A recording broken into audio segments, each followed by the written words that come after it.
हे महाराज, द्वापर युग में महिष्मती नगरी का महिजीत नामक राजा था। वह बड़ा ही पुण्यशील और प्रतापी राजा था।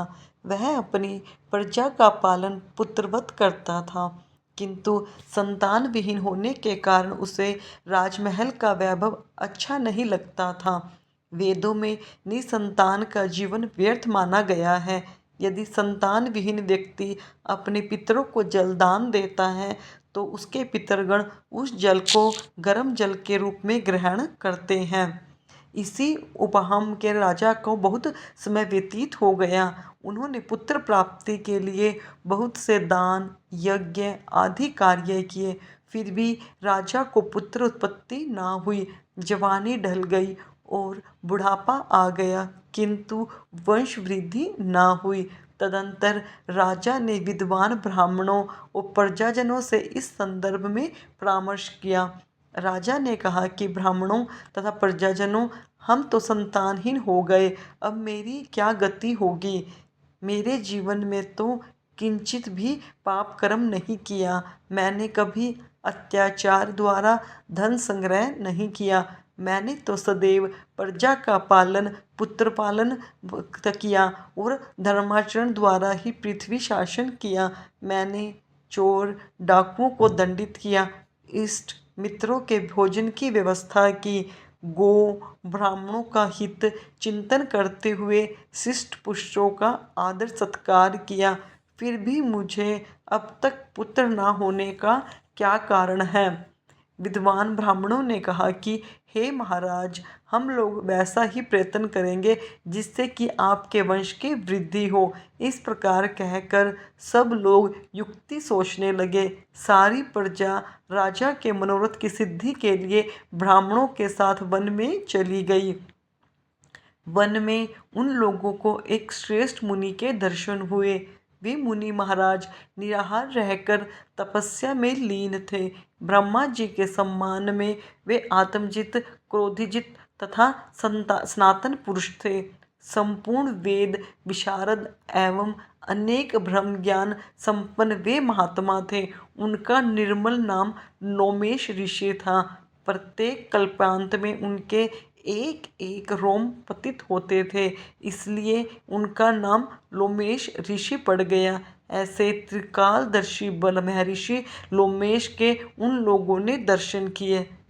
सब लोग उन तेजस्वी मुनि के पास गए, उचित पूजा पाठ अर्चना की और प्रणाम के अनंतर सभी लोग उनके समक्ष खड़े हो गए। मुनि के दर्शन से सभी लोग प्रसन्न होकर परस्पर कहने लगे कि हम लोगों को सौभाग्य से ही ऐसे मुनि के दर्शन हुए। इनके उपदेश से हम सभी का मंगल होगा।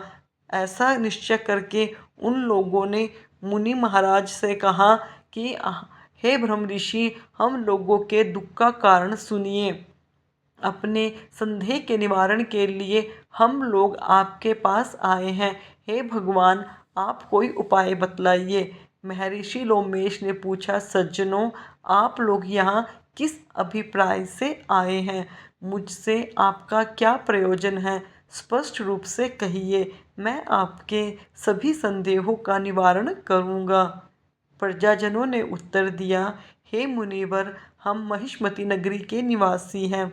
हमारे राजा का नाम महिजीत है। वह राजा ब्राह्मणों का रक्षक, धर्मात्मा, दानवीर, शूरवीर एवं मधुरभाषी है।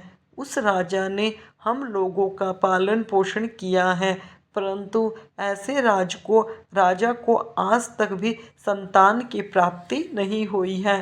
हे भगवान, माता पिता तो केवल जन्म के ही दाता होते हैं, किंतु राजा ही वास्तव में पोषक एवं सर्ववर्धक होता है। उसी राजा के निमित्त हम लोग ऐसे गहन वन में आए हैं। हे महर्षि, आप कोई ऐसी युक्ति बताइए जिससे राजा को संतान की प्राप्ति हो, क्योंकि ऐसे गुणवान राजा को कोई पुत्र ना हो, यह बड़े दुर्भाग्य की बात है। हम लोग परस्पर विचार विमर्श करके इस गंभीर मन में आए हैं। उनके सौभाग्य से ही हम लोगों ने आपका दर्शन किया है। हे मुनिवर, किस व्रत, दान, पूजन आदि अनुष्ठान कराने से राजा को पुत्र होगा? आप कृपया करके हमें सभी बातें बतलाइए।